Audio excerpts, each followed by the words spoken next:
بسم الله الرحمن الرحيم والحمد لله والصلاة والسلام على رسول الله. Again, we are coming back with our continuous medical educations from the Saudi Society of Nephrology. So I would like to welcome all of you for this webinars. Actually, we arranged this webinar in very short time because of the lots of requests from our colleague from the Kingdom and from the GCC. They requesting a talk about the vaccines of the COVID vaccines for their renal patient, whether they are CKD or dialysis or somebody who's in immune suppression like those on transplant patients.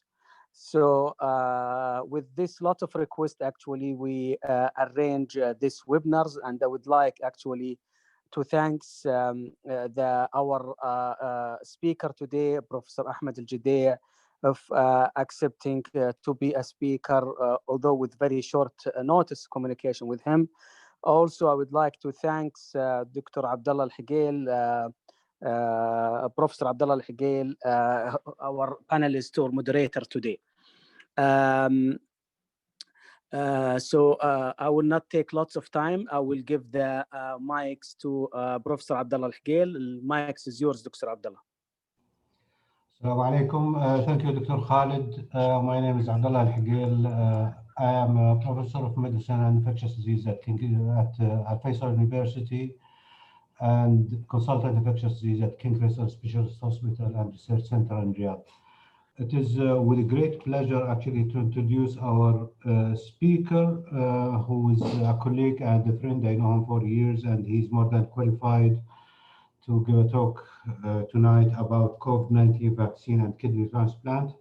Dr. Ahmed Al-Judea, he is a professor of clinical pharmacy at Al Faisal University. He's a senior consultant transplant, solid organ transplant at King Faisal Specialist Hospital and Research Center in Riyadh. And also he's founder and president of the Saudi Society of Clinical Pharmacy. Professor Ahmed, please go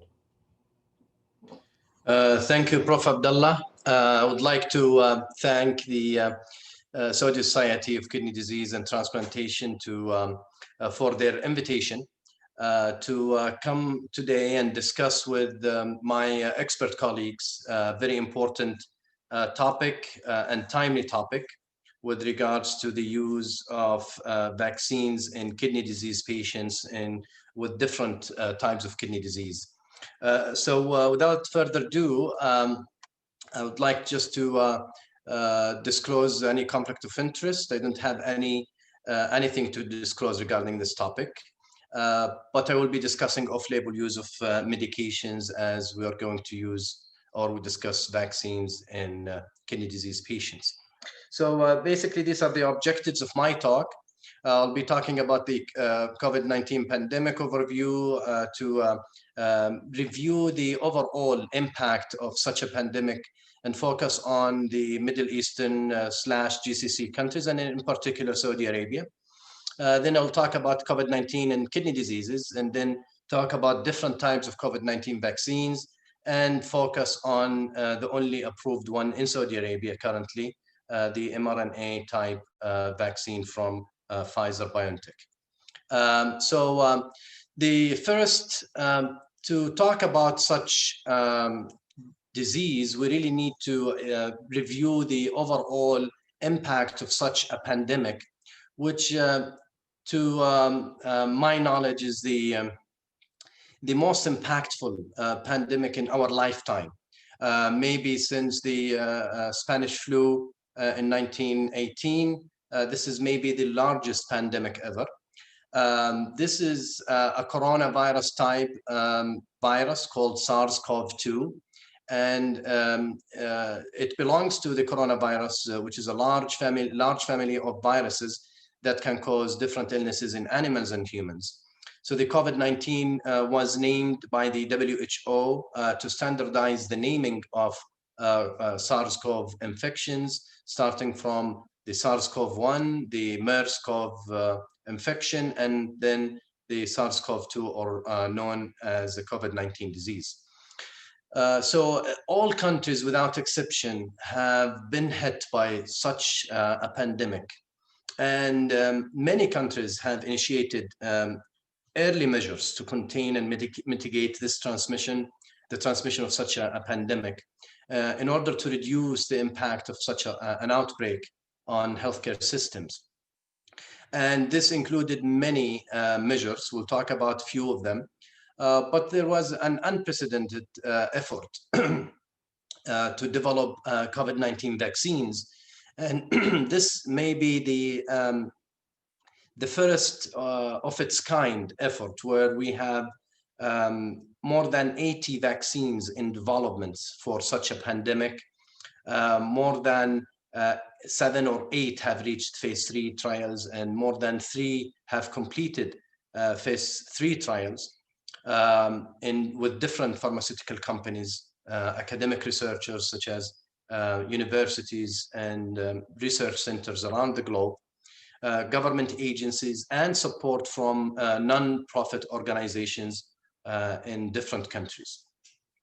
So the focus should be really on highly regarded timely tested mechanisms to evaluate and regulate these vaccines for developing recommendations for their use to ensure the transparency, independence, and scientific integrity. And this is extremely important, especially in view of the rumors that are circulating around the social media about such a disease, questioning its real presence and questioning the vaccines that have been developed in very short period of time. The first 4 cases of COVID-19 in the Gulf region were reported in United Arab Emirates on 29th of January 2020. And patients were family members of those who had recently arrived from Wuhan, China. In February 2020, other GCC countries followed by reporting first cases in their respective countries, including Bahrain, Kuwait, Oman, and Qatar. And the first case ever in Saudi Arabia was actually discovered in March 2nd, 2020 in patients who came from Iran. Subsequently, we have noticed or observed an increasing number of cases in GCC countries, including Saudi Arabia. So there was early efforts to and a stepwise increase in cancellation and temporary suspension or postponement of international, national, religious, and other mass gatherings were introduced early on.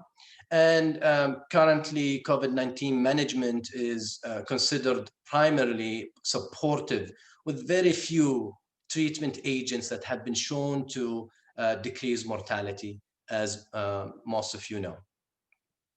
So this is the different implications or impacts of such a pandemic on healthcare sectors across the globe, and not only in Saudi Arabia, but in all different countries. So definitely it put a huge pressure on healthcare budget.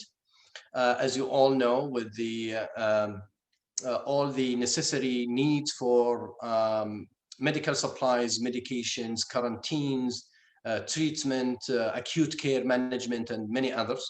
Also public health in terms of developing or activating public health programs, and also in terms of payment by payer provider groups, and also puts a lot of strains on supply chain, where many international travel, including in the early phase, supply chain were really affected in the beginning of the pandemic. Of course, cash flow management, many pharmacies were exposed to high demand by the public for, sterilizing agents, masks, and many other supportive treatments. Research was one of the positive things that were really stimulated and supported by different organizations, and whether they are academic or non-profit organizations, in order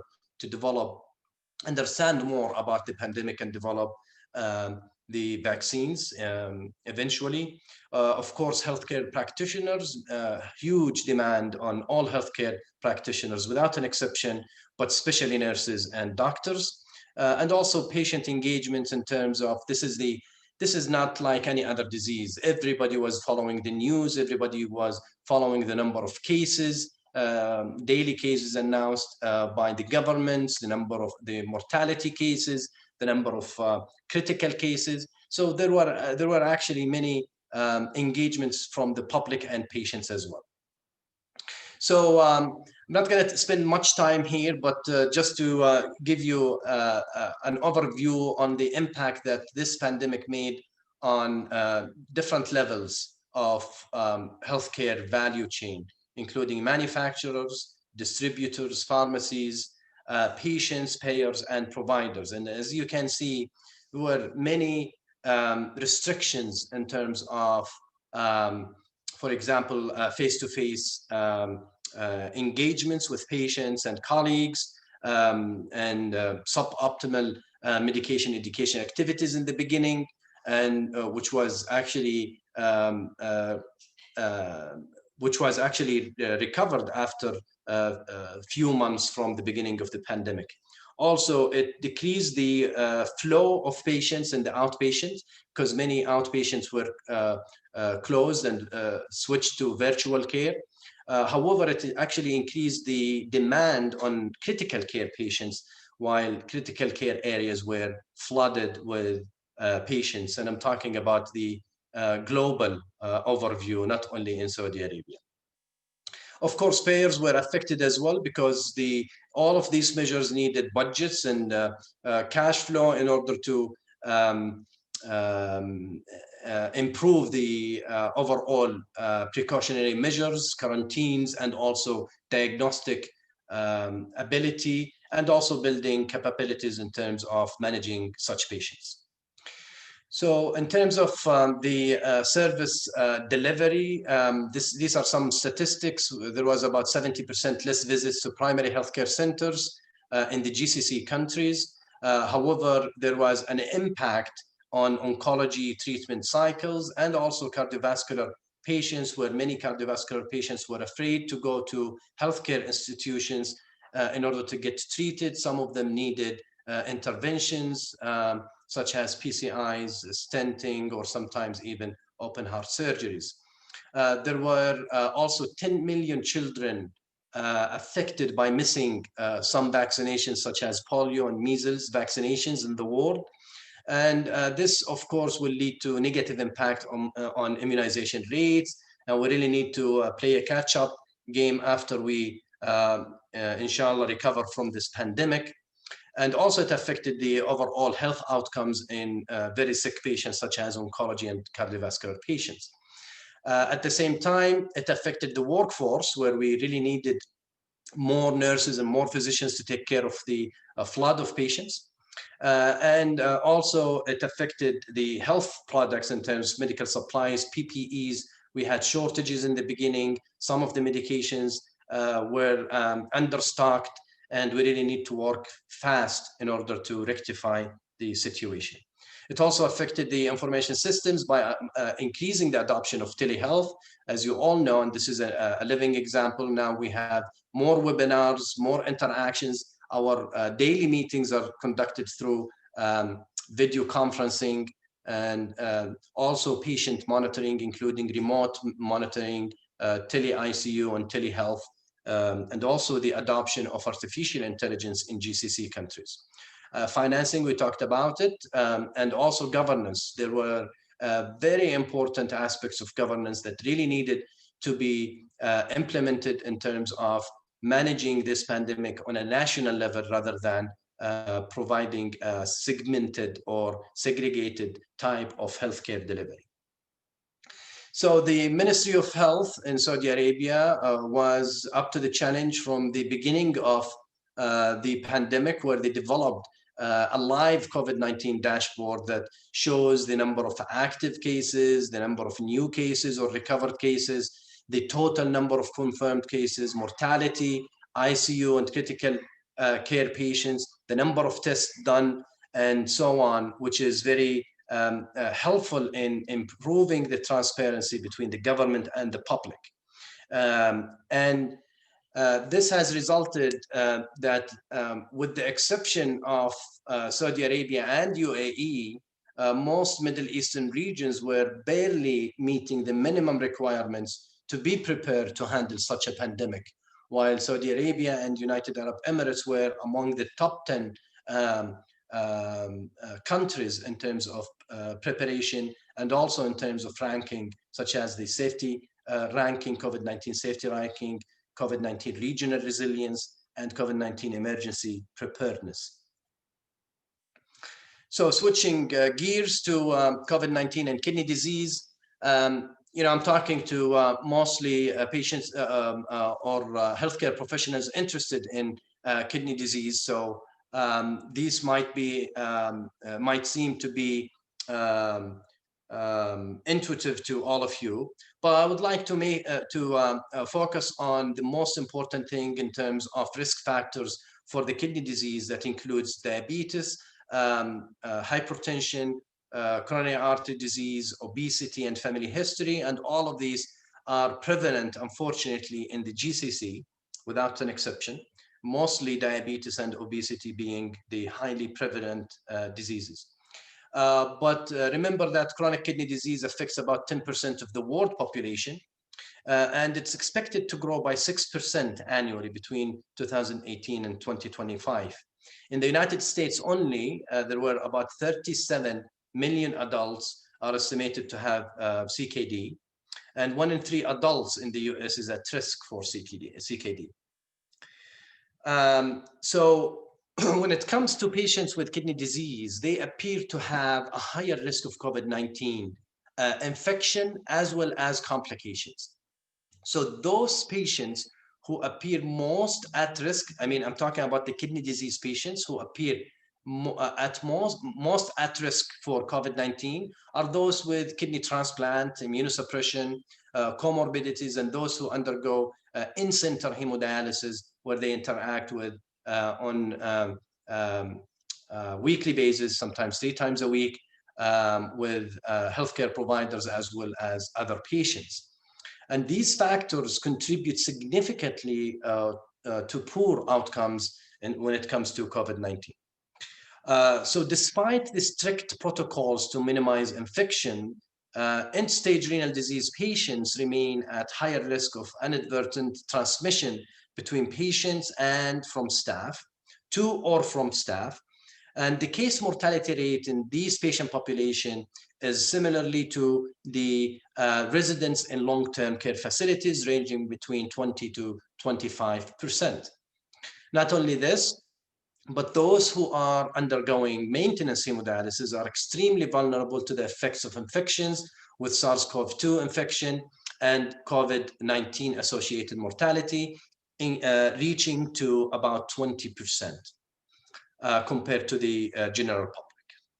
For example, the National Renal Office in Ireland advocated that in-center hemodialysis patients should be considered similar to people aged 65 and older in terms of prioritization to the first wave of COVID-19 vaccines, as these patients are extremely medically vulnerable and have a very high mortality.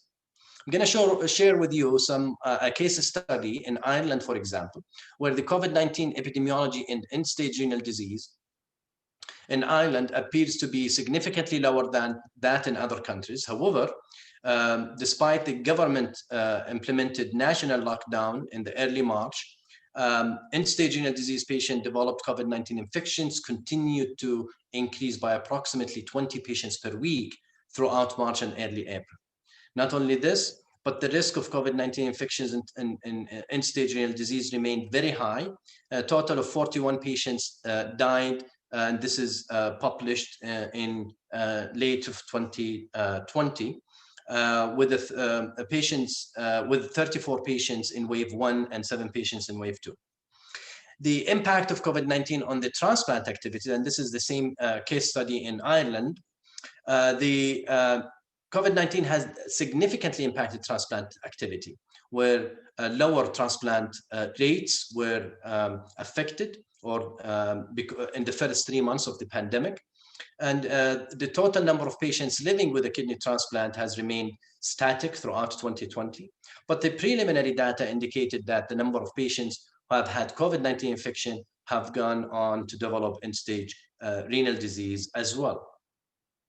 Not only this, but the number of dialysis patients, because of the number of transplant that went down, increased by about 6% in 2020. And additional dialysis stations were required by the government to provide the care to those patients who were affected. And the number of patients who chose the hemodialysis at home has increased by about 10%, and all of this was because of the pandemic. Now, we have multiple renal societies that have, or kidney societies that have advocated that COVID-19 vaccines should be given in a prioritized manner to a vulnerable group of patients with kidney disease. So we have the position statement from UK renal community that actually showed that 3% of patients in hemodialysis centers have died from COVID-19, and that mortality rate were risen by about 20% for in-center hemodialysis patients infected with COVID-19. And they actually talked about those patients also receiving transplant, and they recorded about 1,200 or 1,300 positive COVID-19 in patients with a functioning kidney transplant by the end of November 2020, which represents about 3.2% in UK. And about 208 positive COVID-19 patients have died as a result of COVID-19 with functioning grafts. Also, those with autoimmune kidney disease who have received treatment with immunosuppression, several case reports indicated that those patients on high-dose immunosuppression are at increased risk of adverse outcomes if they develop COVID-19. So the UK renal community proposed an approach to COVID-19 vaccination, and they recommend prioritizing patients receiving in-center hemodialysis, and they consider them equivalent to long-term care home residents, and also to ensure that people with kidney disease at the highest risk of adverse outcomes are rapidly vaccinated. And they recommend focusing on clear communication with patients and their families and caregivers when it comes to the eligibility of vaccination and timely access to information with clear guidance. They also recommended to continue to maximize flu vaccination coverage for patients with kidney disease, highlighting the need to separate flu and COVID-19 vaccination by at least 1 week. The National Kidney Foundation also issued a position statement stating that they urge the federal government to prioritize kidney patients and kidney care professionals, along with residents of long-term care facilities and healthcare workers, in receiving access to COVID-19 vaccines in order to reduce the increased risk of severe morbidity and mortality by the novel COVID-19. So as you can see, multiple countries have issued position statements where they advocated the use, not only the use of COVID-19, but also prioritization of patients with kidney disease, stage 2 to 5, prioritizing patients on in-center hemodialysis. So let's review the different COVID-19 vaccine candidates, and we'll talk mostly about the efficacy rate. We'll talk about the number of doses required, the storage temperature, because this has been a challenging logistical issue, and also the number of patients that were studied for each candidate, vaccine candidate. So the first one is Pfizer BioNTech, and this was approved recently by the Saudi FDA as a temporary approval. And we have also an urgent use authorization by the United States FDA, as well as MHRA in UK and European Medicine Agency in Europe. It was studied in about 43 plus thousand patients, and it requires 2 doses, but it requires about minus 70 Celsius because it's an mRNA based vaccine. It offers up to 94.3% efficacy rate. And Moderna is the second mRNA that was recently approved 2 days ago by the United States Food and Drug Administration, and today was approved by European Medicine Agency.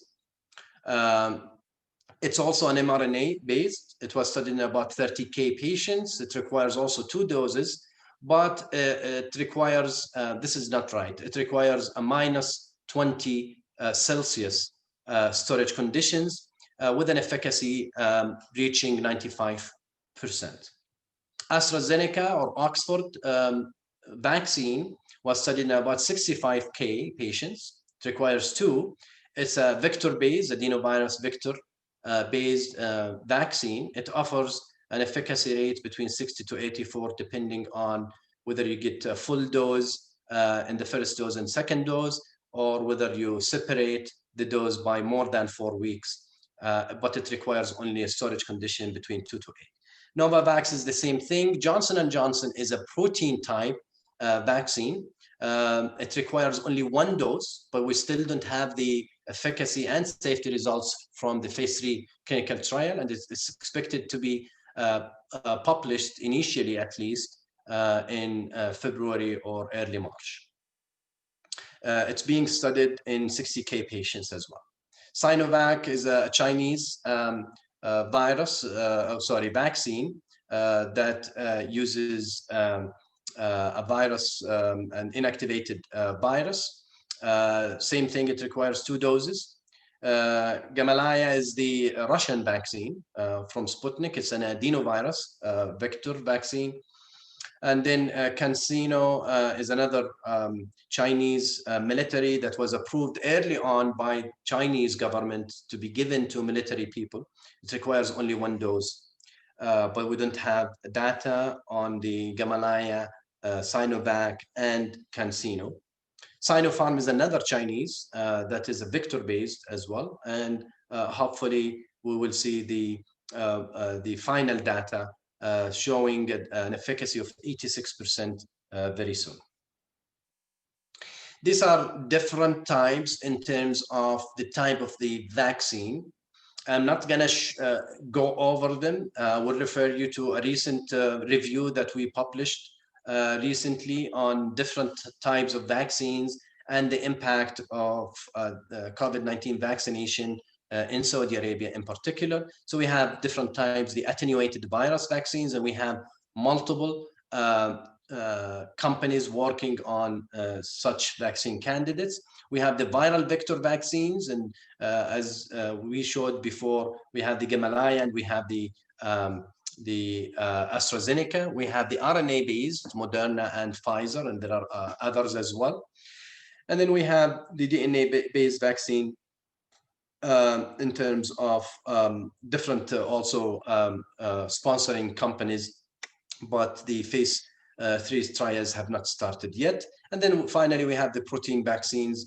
The good example is the Johnson & Johnson vaccine. Now, engineered bacterial vaccine only have 1 candidate, and it's in early phase 1 trial. So it's likely that we're not going to see the results until after at least a year from now. So this is the review that we published recently. If you would like to know more about the types of vaccines and also the impact of vaccination strategies in Saudi Arabia, I would like to refer you to this, and it's available free of charge. Now, how about the COVID-19 vaccines status in Saudi Arabia and other Middle Eastern countries? So as I mentioned before, Saudi FDA was the first regulatory body that approved Pfizer BioNTech in December 2020 on a temporary approval rate. We don't currently have an emergency use authorization platform ready. So the FDA is working on developing such a platform so they can actually work on emergency use authorization, God forbid, if we have other pandemics or epidemics. So Saudi Arabian government is aiming to vaccinate between 60 to 70% of citizens and expats. So the vaccine is offered for free to all citizens and residents. And we opened the registration for COVID-19 based on criteria that we'll discuss it in a few minutes in December 2020. We are actually working on getting more and more vaccines with all types of vaccines, not only the currently approved one, the Pfizer or the mRNA type vaccine. We're working with different organizations, including the G20 COVAX organizations such as Gavi and others, where we sponsored some of their activities, and we will be able to reserve certain quantities ahead of time. And also we worked on direct contracting with large pharma companies in order to come up with enough vaccine stockpile in order to vaccinate up to 60 to 70% of the population. So we launched 3 vaccine centers so far in Riyadh, Jeddah, and Eastern Province. And our strategy in Ministry of Health is to start with the first phase, patients above 65 with chronic diseases, obese, above BMI above 40, stroke, patients with chronic disease such as diabetes, hypertension, and others, cardiovascular diseases. Also include patients who are mostly exposed, such as healthcare workers in the first phase. The second phase targets 50 plus and other healthcare workers who may not have a direct or a daily direct patient contact, and also obese patients with less than BMI between 30 to 40. And the third phase, all remaining expats and other nationals. Of course, when we talk about the first and second phase, there is no differentiation between Saudis and non-Saudis if you meet any of these requirements. But in the third phase, we are going to open it to all other, even young, without any medical conditions. The COVID-19 Sinopharm vaccine was approved in UAE and Bahrain, Oman. In UAE and Bahrain. Oman approved Pfizer, BioNTech, and UAE started COVID-19 vaccination in Abu Dhabi and launched it also in Dubai with Sinopharm, as we mentioned, the Chinese vaccine. Oman also opened the vaccination centers. Kuwait as well opened vaccination centers, and Bahrain. Now, how about the emergency use authorization? I would like to clarify the terminology emergency use for everybody. So the US government enlisted the help of several pharmaceutical companies to fast track these vaccines that are safe and effective in preventing infection from COVID-19. So 2 vaccines, Pfizer and Moderna, both are mRNA, have already filed applications to the US FDA for emergency use authorization. They got it to begin administering the vaccines to people outside the clinical trials in December 2020. So limited supply of COVID-19 vaccines in December 2020, but we expect to have more vaccines in first quarter of 2021. And due to the limited supply, the vaccines will be rolled out to public in a phase schedule similar to what we are doing. And the ultimate goal is to allow vaccination to population above 16 years and above, because this is the approval for the for both vaccines. Despite that, some, for example, Pfizer had patients less than 16 up to 12 years, but they were not enough to be evaluated. And they plan to have several thousand vaccination providers available across the country.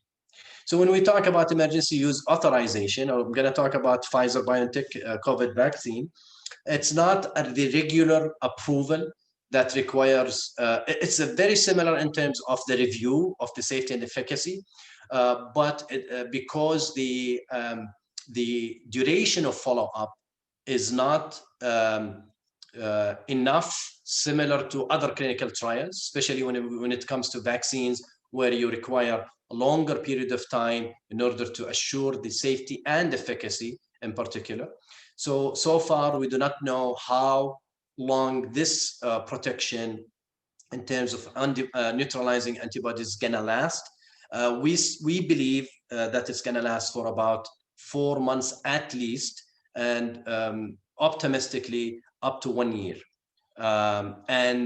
Currently, we only have a few months follow-up, but the Pfizer and Moderna studies are continuing to follow up those patients in terms of safety and efficacy.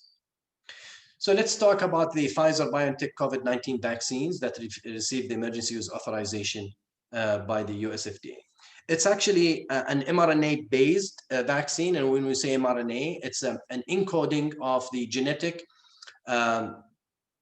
spike. It's an encoding for the spike proteins of the SARS-CoV-2, and it's formulated in nanoparticles to make it stable, because we know mRNAs are very fragile, and they can be destroyed by lots of enzymatic systems or processes within the body. So by encapsulating them in nanoparticles, it makes them more stable, but they still are fragile. That's why they need different storage conditions, such as -70 Celsius. So the vaccine induces antibodies that can block the entry of SARS-CoV-2 into the cells, and thereby preventing the infection. And as we mentioned, FDA issued the EUA, or the Emergency Use Authorization, December 13 for use in persons above or equal to 16 years. It requires 2 doses, high efficacy up to 95%, and patients should be counseled about the importance of completing the second dose, because currently we do not know exactly what kind of protection we are getting with a single dose, but we know it's around 40–50%, not more than this. So the second booster dose is important, because this is a new virus that most of us have not been exposed to. So what are mRNA COVID-19? I would like to refer you to an excellent review that was published in Nature in 2018, even before the pandemic, that talked about the mRNA vaccines technology. And it's extremely helpful to healthcare providers to understand the mRNA and be able to answer the questions of patients. So these vaccines, in terms of technology, have been rigorously tested for safety before being authorized for use in the United States. We have previous vaccines like Zika vaccine and SARS-CoV-1 vaccine, but because the limited epidemic that happened and that was contained, we didn't really see a wide use of these vaccines. But the mRNA technology is relatively new. But it's not unknown. We have been using mRNA technology for the past 15 years, and there have been several studies for more than a decade on this technology and also its use in humans. They do not contain a live virus. As we mentioned, it contains only an encoding of the spike protein of the COVID-19, which means that the mRNA goes to the ribosomes, the human cells ribosomes, and tells the ribosomes to manufacture proteins similar to the spike proteins, the S spike proteins of the virus, so that our T cell can recognize it as a virus spikes proteins. So it does not cause disease in such patients, and they never enter the nucleus, so that the cell is not affected or interacted with our personal DNA or genome. Now we have different, conventional vaccines that we mentioned, multiple ones, but the challenge with conventional vaccines is that it takes time to manufacture, and it takes also time to study, but also it needs time to change. If there is any mutation within the virus, it takes time to change the strains with the new strains. However, the mRNA vaccines are easily manufactured. Not easily meaning that everybody can manufacture. I mean, once you have the technology and the know-how, it's easy to change the mRNA vaccine in order to encode it for a different mutated virus. So this is the Nature review that I talked to you about. It's an excellent review. It talked about the safety, efficacy, and also the production of mRNA vaccines. So as we mentioned, it's easy to make modifications to make the mRNA more stable and highly translatable. And also, if we have any mutations, it's easier to change the encoding compared to the protein vaccines, for example, or the conventional vector-based or the inactivated vaccines.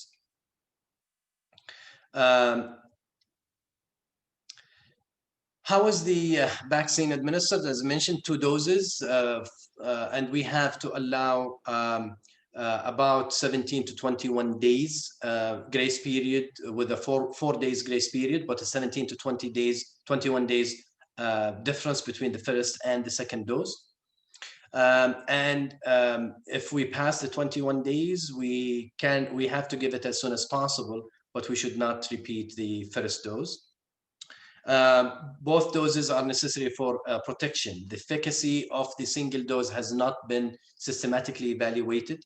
It's more of an educated guess that we think it's about 40 to 50% protection rate.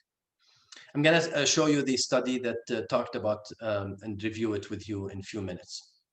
So the ACIP in United States recommendations recommended the vaccine in 16 years of age and above, based on the FDA emergency use authorization, and they recommended that healthcare personnel and residents of long-term care facilities be offered the vaccination in the initial phase of vaccination. What about the interchangeability? How about if I take, for example, Pfizer's COVID-19 vaccine, and then I received the second dose from AstraZeneca or Sinopharm or whatever. Currently, we don't have data for interchangeability, but we believe that they should not be interchangeable, mostly because 2 things.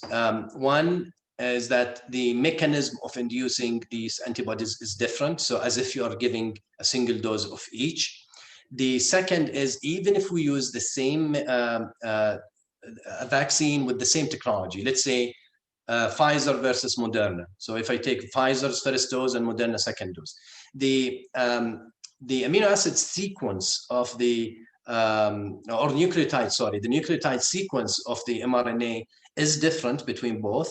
The nanoparticle is different as well. So this actually renders them different in terms of stability. And that's why we have the Moderna vaccine, for example, -20 versus -70 of the Pfizer's vaccine. So we should stick to the same vaccine manufacturer, not only the mechanism of the vaccine or the technology, but also the same vaccine manufacturer. Sorry, Dr. Ahmed, we have 5 minutes to go.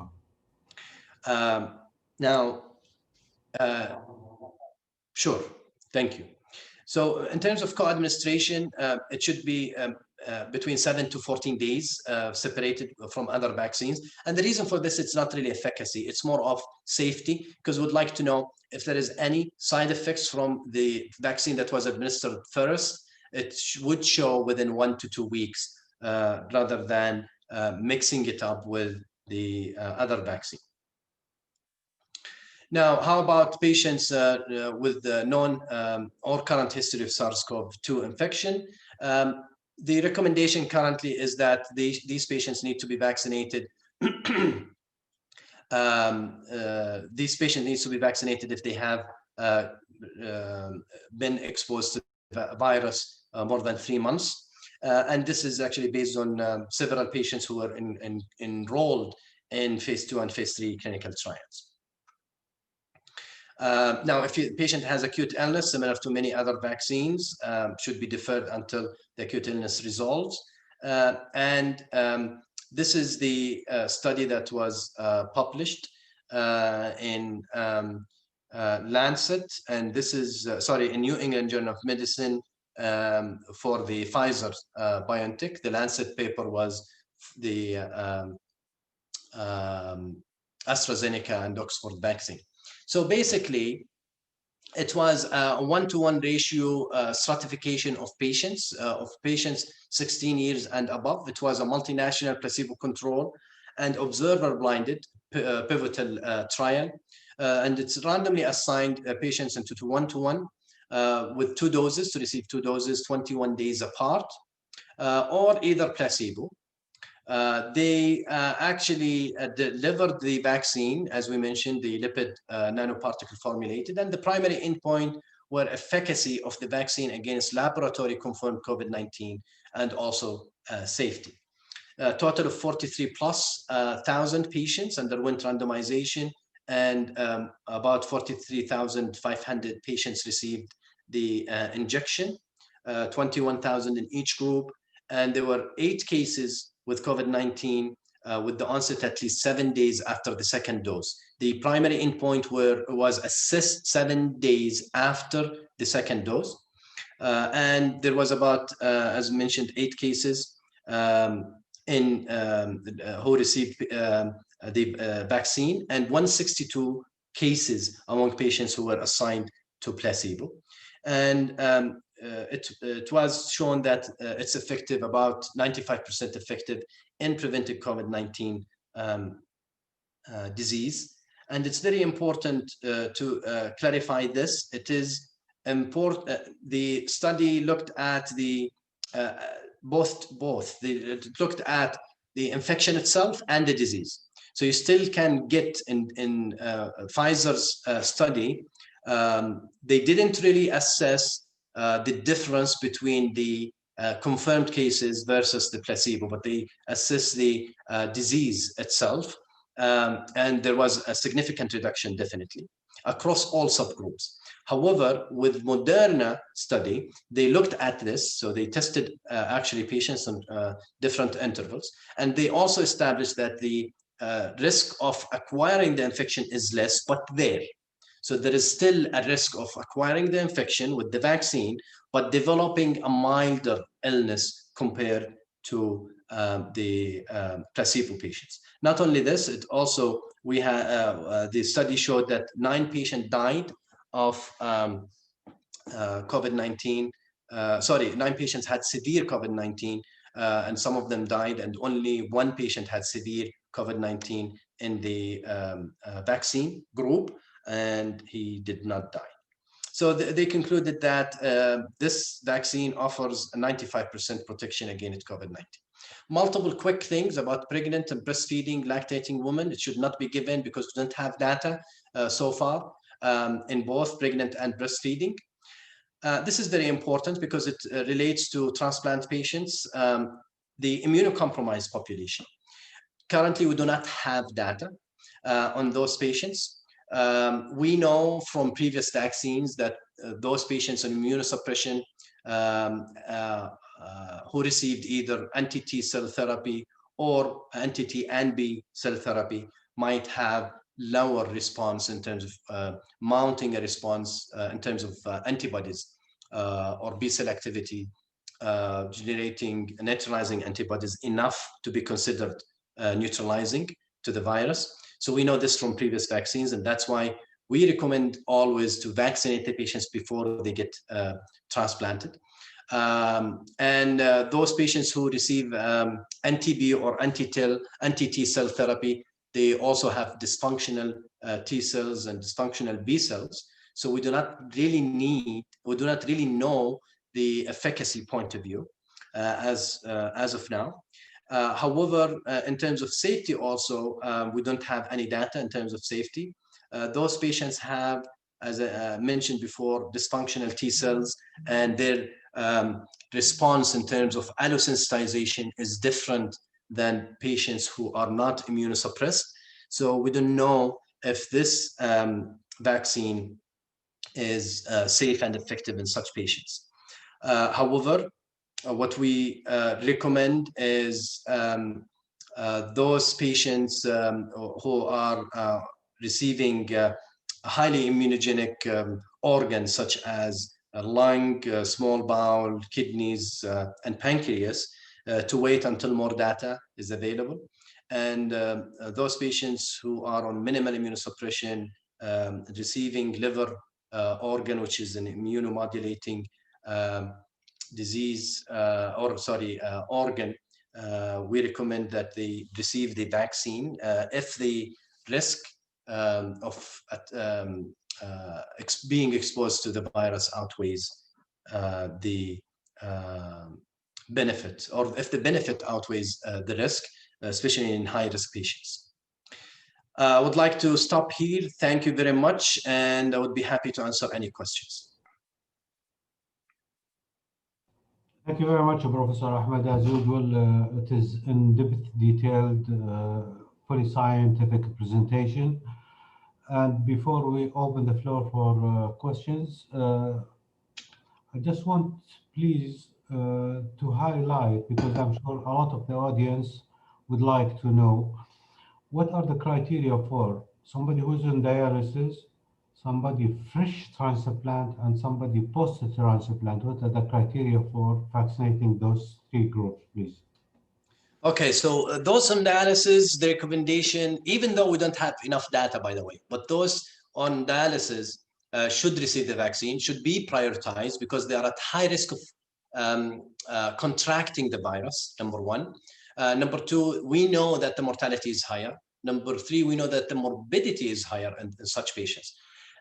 Remember, those on dialysis are considered somewhat immunocompromised, but they are not, they're different than transplant patients who are receiving active immunosuppression that changes their T cell activation, and also changes their B cell response. So the current recommendation from different organizations is that, including National Kidney Foundation and UK Renal Community, and also many other kidney foundations or organizations, the recommendation is that they should receive it and be prioritized to receive it. Now, fresh transplant, I would not give it myself. We don't have data on the safety and efficacy. I would wait because of two reasons. One, we know that the patient is not going to respond as patients with immunocompetent status. We are not sure if they're going to respond with double dose, with more than 2 doses. So you are actually, and then we don't have any information about the safety. So in this case, we are, I would say, trading unknown benefit with unknown risk. So in this case, or potentially, theoretically, there is a risk also of allosensitization. And thank you very much, Ahmed. Let's try, please, because of time pressure, and we have a lot of questions. The next one is stable immune-mediated glomerulonephritis on maintenance treatment like small dose steroid and FK. Can they receive the vaccine? Yeah, those patients, I would, there are no recommendations. They have been excluded from all studies that I'm aware of. However, if they are stable on small doses, immunosuppressive agents, I would give it, especially if they have higher risk of contracting the virus. Great, thank you. Okay, let's see another question. Okay. There is another question. Should we be isolated after getting the vaccine? So one of the okay, so yeah, this is a misconception, common misconception. Once you get the vaccine, remember, this is not an inactivated virus. This is not, it doesn't contain the virus, so there is no need for quarantine or isolation whatsoever. Okay, do you recommend vaccinating all elective life-related kidney transplant? And somebody who's donating. Yeah, good question. Yeah, I would definitely vaccinate them, because I don't know how we are going to deal with them after we induce them with anti-T cell therapy, for example, or IL-2 inhibitors, and then put them on high dose immunosuppression in the beginning, at least for the first 6 to 12 months. So currently, because of the lack of data post-transplant, I would highly recommend that we vaccinate and allow at least 7 days after or post the second dose before we transplant those patients, especially if they are elective. Okay, there's another question, and if you allow me, I can take that. It says, does vaccine safe to any type of chronic disease like diabetic patient? Would you recommend to post-COVID patient? Okay, chronic illnesses are in the priority to receive the vaccine. However, this is from clinical experience rather than, as Professor Ahmed says, there is no strict clinical data. We have cut line on the CD4 in our practice at King Faisal. People who drop, usually I don't give vaccine for people who have CD4 below 200 because they don't mount antibodies, even with mRNA. Forget about the live attenuated viruses. Chronic diseases like diabetes and others, yes, they are the target. Shall we give it to somebody who had COVID before or not? This is a gray area, though there have been reported cases of somebody reinfection. This is very, very limited out of 80 millions. This is counted on the finger, and there is very big question mark. So those people probably will be considered vaccination after all the others had received the vaccination. Okay, Professor, it says question here, any information about vaccine efficacy for new COVID strains? Yeah, so this is a good question. The mutations or variants, I would say them, not strains. The variants of COVID, SARS-CoV-2 virus, currently, by the way, we do gene sequences here in Saudi Arabia. So we know most, if not all, the SARS-CoV-2 circulating variants. And we are actually one of the highest countries in terms of gene sequencing. Most, if not all of these, we don't know of any mutation that happened that would render the vaccine ineffective. So in other words, all RNA viruses mutate. We have influenza, common cold, everything, HCV and others. So basically, it's an RNA virus that mutates. However, its mutation rate is less than the influenza.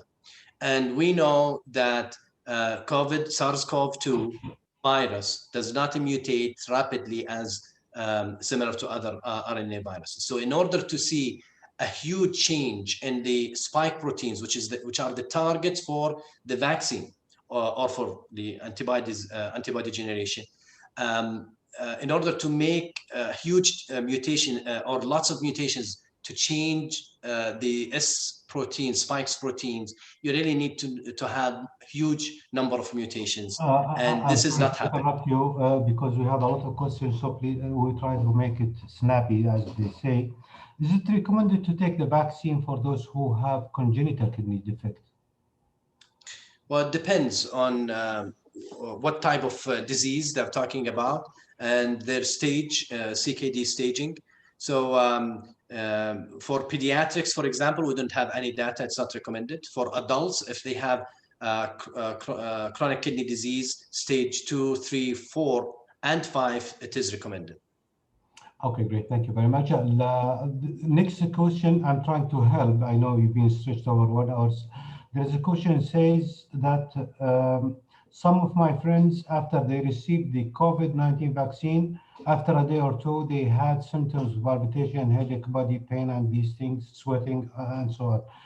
These side effects are expected. It's okay.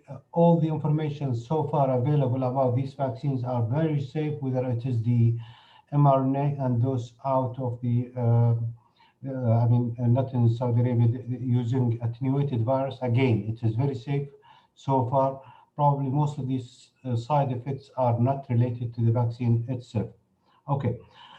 Does the steroid use affect the efficacy of the vaccine? Theoretically, yes, because they affect T cell response, and we know that the protection comes from neutralizing antibodies produced by plasma cells and B cells, mature B cells, but also from T cell immunity. And potentially, yes, but again, if it's not very high dose, I would, for example, rheumatology patients, I would still go and give it. Okay, great. This is a good question. It says, would you recommend COVID-19 vaccine kidney transplant patient who had COVID confirmed more than 6 months back? Again, it depends on the type of kidney transplant. If the patient is several years post-transplant with with stable graft function, as well as no rejections in the past few years, with minimal immunosuppression, yes, I would go ahead and give it, because in this case, mostly they will mount an immune response enough to develop neutralizing antibodies. In early transplant patients, I am not sure about its efficacy. I doubt that those patients would be able to mount such immune response. Hence, it's better to give it to another patient that you know for sure that they are going to benefit. However, remember, the UK, for example, the UK NHS did not recommend giving it to any transplant patients. They actually recommended vaccinating all household members of transplanted patients and other immunocompromised. The reason for this is they would like to offer them indirect protection. I would like to add to your comment that I expect this question from a healthcare worker. If you have access to antibody screening, you can do that. If the recipient is having antibodies, probably you can postpone, or actually he or she doesn't need vaccine at that stage. Okay. For how long the expected protection period? I think we spoke about this and nobody knows so far. Okay, let's see. We already passed the time, but let's see if there is any burning question. Has there been any data on any unknown pregnant female who received, I think they are not included, صح, Dr. Ahmed? Yes, they were not included. However, there is actually a registry in the United States for those who received the vaccine and then discovered that they were pregnant, okay, for reporting of side effects or any unwanted complications. Okay. Can patients with severe allergy to non-steroidal receive the vaccine? The general recommendation is if you have a patient with a severe type allergy, systemic type of allergy, requiring the use of epinephrine, including anaphylaxis, angioedema, and others, then they should be avoided at this time. We do not know what causes there are multiple theories. We do not know what causes the allergic reaction, the very few allergic reactions that were reported in different countries. So just now, today, CDC, the United States CDC, announced that Moderna and Pfizer's vaccines, both in vaccinating more than 1 million patients so far in the United States, there were only 23 patients who sought medical help in emergency department because of unwanted side effects, and all of them were mild cases. We know that there is an anaphylaxis, and it has been reported. We do not know what causes the anaphylaxis. There are some theories saying polyethylene glycol as a stabilizing agent and preservative, and well, not preservative, but stabilizing agent in these vaccines can cause it. Okay, if you allow me, I'll take the coming two questions. Say, is there any blood test recommended to know the immune status of immunocompromised patient before vaccinating them? Yes. We usually do the CD4, and from our experience with the HIV patient, usually those who have CD4 below 200, they don't mount enough antibodies. And freshly transplant, whether it's hematopoietic, usually the first 6 months, solid organ transplant, probably also first 6 months, they may not benefit from the vaccine, and I will go back to Professor Ahmed, but before that, Can we give flu vaccine and COVID vaccine at the same day? No. It's recommended to apart them for 2 weeks. Any comment, Professor? Yeah, 2 weeks, and as I mentioned, it's not efficacy issue, it's more of safety. Would like to know which one caused which side effect. So at least 1 week, minimum is 1 week. Okay. Let's see.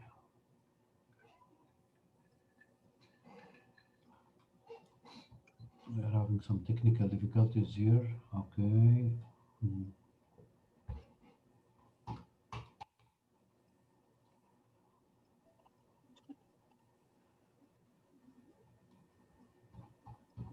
There is question here, which is more safe and less risk? Is it Chinese and or Moderna or mRNA mediated? This is too early to answer. Probably this is to be answered based on the outcome later. It is 9:37. I would like to thank you very much, Professor Ahmed, for very well detailed, thorough review about the topic. And if there is any comment or question from the others, please go ahead. Thank you. Okay, thank you very much. Thank you, Professor Ahmed, and thank you, Professor Abdullah, for enlightening us actually with very hot topics actually for all nephrologists and also nephrology resident registrars or anyone is working in nephrology fields. So really, it's very enlightening talks. I would like thank you all for about it. And still at our promise, inshallah, the Saudi Society for Nephrology and Transplantation will have, in collaboration with the Saudi Clinical Pharmacy Society, will have a joint position statement. Hopefully within coming 2 weeks, we'll issue this position statement. Without much delays, so just I would like to announce for our next webinar, which will be on 20th of January, and it will be about update on management of CKD in type 2 diabetes. Our speaker will be George Bakris, who had his recent paper in New England Journal about this topics. And Professor Saeed Al-Ghamdi, he will be our moderator or panelist. So until then, we'll see you, inshallah, and have a nice vacation, who's in school vacation for the time being. Thank you very much. See you next webinar, inshallah. Thank you.